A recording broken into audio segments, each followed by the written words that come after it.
In the light of ज्ञान the nature of the world to becomes evident.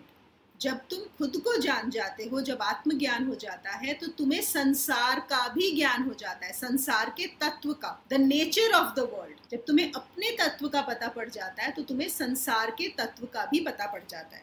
जैसा कि उपनिषदों में कहा गया है कि वो क्या है जिसको जानने से सब कुछ जाना जाता है। उपनिषदों में ये सवाल पूछा गया है, तो वो कहते हैं कि सिर्फ एक ही चीज है जिसको जानने से सब कुछ जाना जा सकता है। जो झूठे मैं है वो तो बहुत सारे हैं, बड़े बड़े हैं, लेकिन जो सिर्फ एक मैं है जिसको जानने से सब जाना जाता है, वो एक ही है, वो सिंगुलर है, वो कई नहीं है, मल्टीपल नहीं चाहिए। तो forms are different, intellectual abilities are different, but the sense of I am is the same in everyone. वो मैं सब में एक ही है, और उसी को हम तभी बोलते हैं जब हम वननेस की बात करते हैं कि वो मैं एक ही हूँ। और मैं एक बार फिर से रिपीट कर देती हूँ कि अगर मैं एक हूँ का जो हम एग्जाम्पल देते हैं कि जैसे मिट्टी से अनेकों बर्तन बने हुए होंगे, है ना, घड़ा भी होगा, दिया भी होगा, मटका भी होगा, कोई छोटा होगा, कोई बड़ा होगा, लेकिन उन सब में मिट्टी एक ही है ना। हम ये बोलेंगे ये गमला है, ये मटका है, ये दिया है,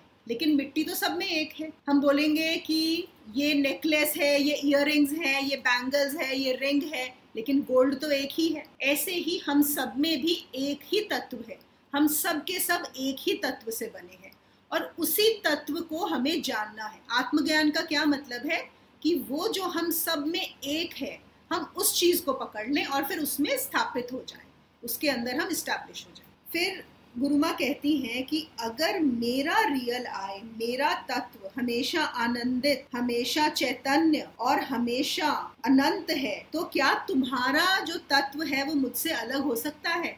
क्या कोई फर्क है तुम्हारे और मेरे तत्व में? कोई फर्क नहीं, क्योंकि हम सबको सिर्फ किससे जानते हैं? शरीर, मन, बुद्धि, हम इनसे डिफ्रेंशिएट करते हैं, तो हमें सब अलग अलग नजर आते हैं, लेकिन वैसे एक ही। और फिर से वही एग्जाम्पल मैं रिपीट करती हूँ कि हमारी बॉडी है, इसमें आंख अलग दिखती है, बाल अलग दिखते हैं, उंगलियां अलग दिखती हैं, पेट अलग दिखता है, पर है तो एक ही शरीर ना, एक ही शरीर, कुछ भी अलग नहीं है, सब जुड़े हुए हैं। क्या उंगली अपना अस्तित्व अलग कर सकती है? कुछ नहीं कर सकती। क्या आंख अपने को अलग कर सकती है? नहीं कर सकती। और अगर उंगली बोले कि आंख ऐसी क्यों दिखती है, मेरे जैसी क्यों नहीं दिखती, तो ऐसा तो नहीं हो सकता। पर हम लोग यही बोलते हैं अज्ञानवश, है ना, हम तो ऐसा सोचते हैं, दूसरा ऐसा क्यों नहीं सोचता, दूसरा हमारे जैसा क्यों नहीं है, हमें तो ये बात समझ में आई, दूसरे को क्यों नहीं समझ में आ रही। तो सब अलग है, सबके सब अलग है इस लेवल, लेकिन हमें उस पर डिफ्रेंशिएट नहीं करना है, हमें नीचे जाना है, पीछे जाना है।